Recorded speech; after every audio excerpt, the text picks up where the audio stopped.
Cette semaine, pour ce 5 juin, pour les chroniques cinéma sur Champ TV, nous avons retenu 2 films. Tout d'abord, le nouveau X-Men Dark Phoenix, ce sera le bonus de cette semaine.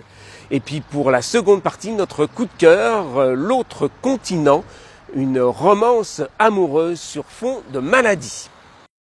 X-Men Dark Phoenix de Simon Kinberg avec Sophie Turner, James McAvoy, Michael Fassbender. Aux confins de l'espace, une étrange lueur fait des siennes. L'équipe des X-Men se lance dans une mission de sauvetage compliquée. Jean Grey en revient plus meurtrie qu'elle ne le pense après avoir frôlé la mort. Elle se découvre des pouvoirs de plus en plus illimités et comme une présence intérieure qui grandit. Devenue de plus en plus instable, incontrôlable entre ombre et lumière, elle doit trouver sa propre voie, incapable de maîtriser ses nouveaux pouvoirs.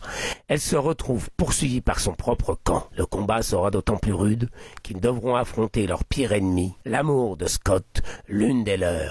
Mais est-ce encore bien elle?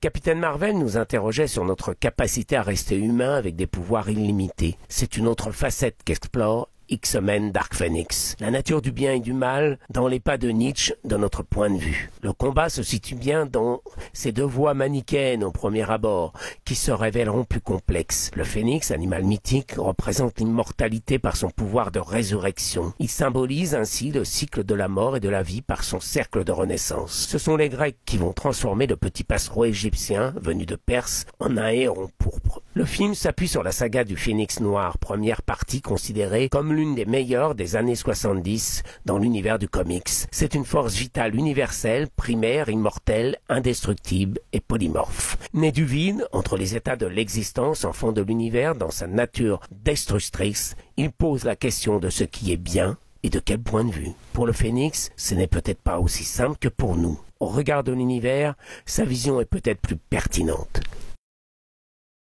L'autre continent de Romain Cogitor avec Déborah François, Paul Ami, Vincent Pérez. Maria et Olivier, 30 ans, elles vivent comme l'éclair, lui timide, parlant 14 langues, se rencontrent à Taïwan. Ils parcourent la ville ensemble, se découvrent, s'aiment et se laissent porter par leurs sentiments jusqu'au mariage. Le petit bonheur explose à la mauvaise nouvelle. Olivier perd pied, frappé par une maladie grave.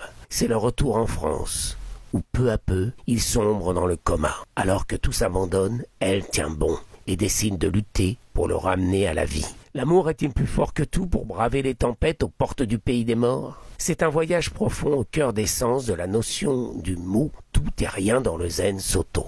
Il commence par la rencontre ailleurs à Taïwan pour la langue et l'espace qui aideront nos deux amoureux à se fondre dans un même cœur. L'espace est un des éléments importants du récit, qu'il soit urbain et dénudé, touchant à l'essentiel, au naturel, retour au sens du monde et de l'être. La romance n'est pas non plus un cheminement intellectuel, mais du ressenti. Le critique, comme le spectateur, fera sa propre route intellectuelle, décortiquant celle-ci pour se l'approprier. Il faut se laisser porter par le récit, ne rien lui demander pour mieux le comprendre et le saisir en son âme. L'autre continent pourra parfois perturber, agacer certains voyageurs, c'est à la fois sa force et sa faiblesse. Pour ceux qui ouvriront la porte, l'esprit libre, le voyage les conduira au bout de la force d'aimer et du sentiment qui guide nos vies. Au CGR de Chalon, cette semaine, Amazing Grace du 6 au 10 juin. La Cité de la Peur, dimanche 9 juin à 20h. En avant-première, lundi 10 juin à 20h, Roxane. Vous pourrez découvrir tous ces films au cinéma Gaumont-Illois de Reims, à l'Opéra de Reims, au Palace d'Épernay et au CGR de Chalon.